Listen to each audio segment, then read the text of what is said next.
देश सध्या कुत्र्यांबाबतच्या मतमतांतर आणि भूमिकेवरून विभागला गेलाय आणि त्याला कारणीभूत ठरलाय तर सर्वोच्च न्यायालयाचा एक निर्णय। 11 ऑगस्टला सर्वोच्च न्यायालयाने दिल्ली एनसीआर मधील सर्व मोकाट कुत्र्यांना 6 ते 8 आठवड्यांच्या आत रस्त्यांवरून हटवून निवारागृहात पाठवण्याचा आदेश दिला। मात्र प्राण्यांच्या कल्याणासाठी काम करणाऱ्या संस्थांनी या आदेशाला अव्यवहार्य आणि अशास्त्रीय म्हटलं, कारण इतक्या मोठ्या संख्येने कुत्र्यांसाठी निवारागृहांची व्यवस्थाच आपल्या देशात नाहीये आणि दिल्लीतही नाहीये। तर कोर्टाच्या या निर्णयावर अनेकांनी नाराजी व्यक्त केली आहे। प्राणीप्रेमींमध्ये सुद्धा सर्वोच्च न्यायालयाच्या निर्णयामुळे खळबळ उडाली आहे। तर दुसरीकडे मोकाट कुत्रे नियंत्रणासाठी विविध कायदेशीर मार्ग असताना परिस्थिती जैसे थेच का, असा सवाल नागपूर खंडपीठाकडून नागपूर महानगरपालिकेला विचारण्यात आलाय। यासाठी खंडपीठाने महानगरपालिकेला जबाबदार ठरवत संबंधित अधिकाऱ्यांची नावं मागितली आहेत। त्यांनी आपली जबाबदारी पार न पाडल्यास त्यांच्या विरोधात कारवाई करण्यात येईल, असंही नागपूर खंडपीठाने सांगितलेलं आहे।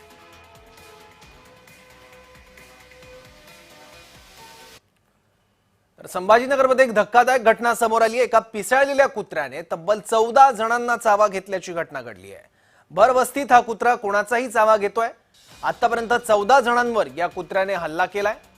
विशेष म्हणजे एवढं सगळं होऊन सुद्धा महापालिकेकडून मात्र याची अजिबात दखल घेण्यात आलेली नाही।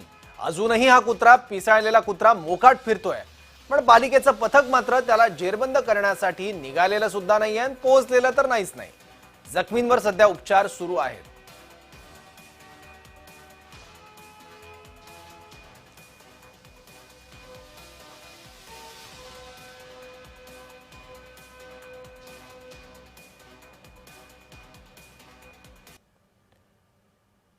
तर हे झालं छत्रपती संभाजीनगरमधलं। मुंबईकर सुद्धा एका दहशतीखाली आहेत आणि दररोज 370 मुंबईकरांना या दहशतीचा फटका बसतोय। ही दहशत नेमकी कोणती आहे, पाहूयात याबद्दलचा जय महाराष्ट्राचा स्पेशल रिपोर्ट।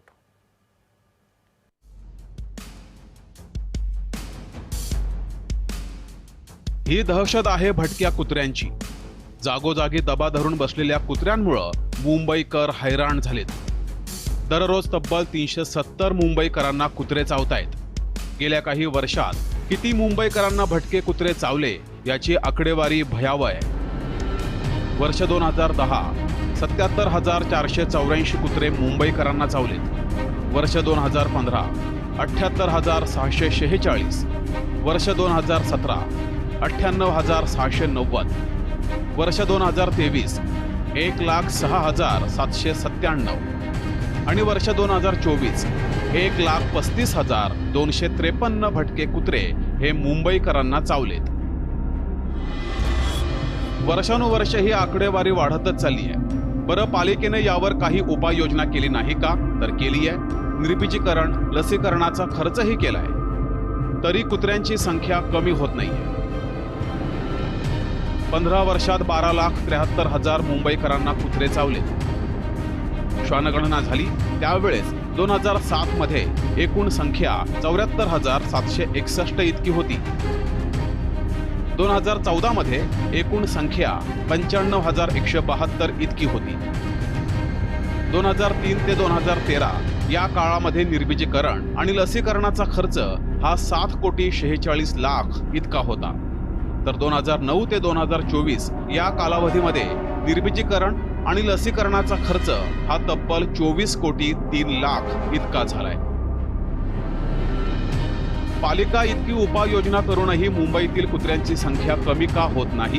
काय त्याची नेमकी कारणं आहेत ती पाहूया। कुत्र्यांची जी चावण्याची जी अधिकृत आकडेवारी आता जी मिळालेली आहे त्याच्यावरून हे सिद्ध होते की बीएमसीने ज्या निर्बीजीकरणाच्या ज्या योजना राबवल्या त्याचा सगळ्याचा फज्जा उडालेला आहे। आणि राज्य शासनाला एकच विनंती आहे की जी जुनी श्वानग्रह योजना जी लाल फितीत अडकलेली आहे ती तातडीने त्यांनी त्याची अंमलबजावणी करावी, मग मुंबईकरांना दिलासा द्यावा। यावर जय महाराष्ट्रानं काही सवाल उपस्थित केले। पालिकेची उपाययोजना सुरू आहे, तरीही मुंबईतील भटक्या कुत्र्यांची संख्या कमी होत नाहीये। त्यामुळे भटक्या कुत्र्यांची नसबंदी खरंच झालीये का, की तो फक्त फार्स होता? श्वानगृह बांधण्याचा प्रस्ताव धूळ खात का पडलाय? कुत्र्यांची गणना योग्य पद्धतीनं होते का? आणि भटक्या कुत्र्यांना खायला घालणाऱ्या सामाजिक संस्था आणि व्यक्तींवर कारवाई होणार का? कुत्र्यांच्या चाव्यामुळे अनेक नागरिकांचा रेबीज होऊन मृत्यूही झालाय।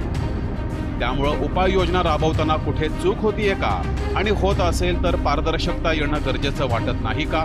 नेमकं कुठं घोडं पेंड खातंय याचा शोध घेण्याची वेळ आलीये हे नक्की। ब्युरो रिपोर्ट, जय महाराष्ट्र न्यूज, मुंबई। त्यामुळे मुंबईत मोकाट कुत्र्यांची वाढती संख्या, हैदोस हा काही जणांच्या जीवावर सुद्धा बेततोय। रॅबिसच्या रुग्णांची संख्या त्याच्यामुळे वाढते, त्यामुळे या मोकाट कुत्र्यांच्या संख्येला आवर घालावा अशी सुद्धा एक मागणी पुढे येते आणि त्यालाच अधोरेखित करणारा सर्वोच्च न्यायालयाचा निर्णय होता। अर्थात त्याबद्दलची मतमतांतर आपण पाहतोच आहे। पण मोकाट कुत्रे आणि त्याचबरोबर रॅबिसचे रुग्ण याबद्दलची एक आकडेवारी आता आपण पाहूया स्क्रीनवर। 2019च्या पशुगणनेनुसार भारतात 1.53 कोटी मोकाट कुत्रे आहेत। म्हणजे 1,53,00,000 इतकी मोकाट कुत्र्यांची भारतात संख्या आहे।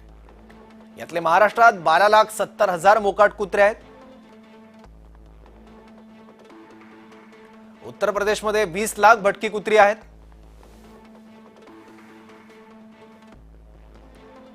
तर दिल्ली शहरात 60,472 मोकाट कुत्री आहेत।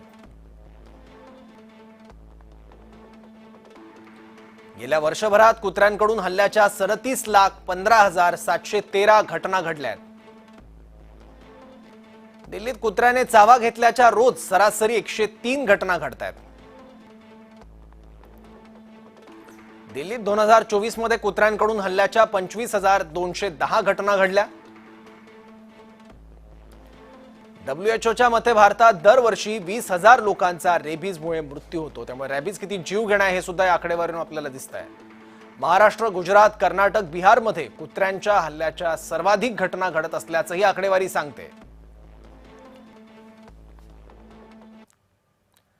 तर दिल्ली NCR मधील भटक्या कुत्र्यांना 8 आठवड्यांच्या आत आश्रयगृहात हलवण्याचे आदेश सर्वोच्च न्यायालयाने अलीकडेच दिले होते। त्याला प्राणीप्रेमींकडून विरोध सुद्धा झाला, पण त्या विरोधात सिलिगुडीतील प्राणीप्रेमींनी आंदोलन केलंय। रस्त्यावर उतरत प्राणीप्रेमींनी मोकाट कुत्र्यांचं समर्थन केलं। तसंच मोकाट कुत्र्यांचाही सहानुभूतीने विचार व्हावा असा सूर या मोर्चात बघायला मिळाला। सुप्रीम कोर्टाने आपल्या निर्णयाचा फेरविचार करावा अशी विनंतीही यातून करण्यात आली।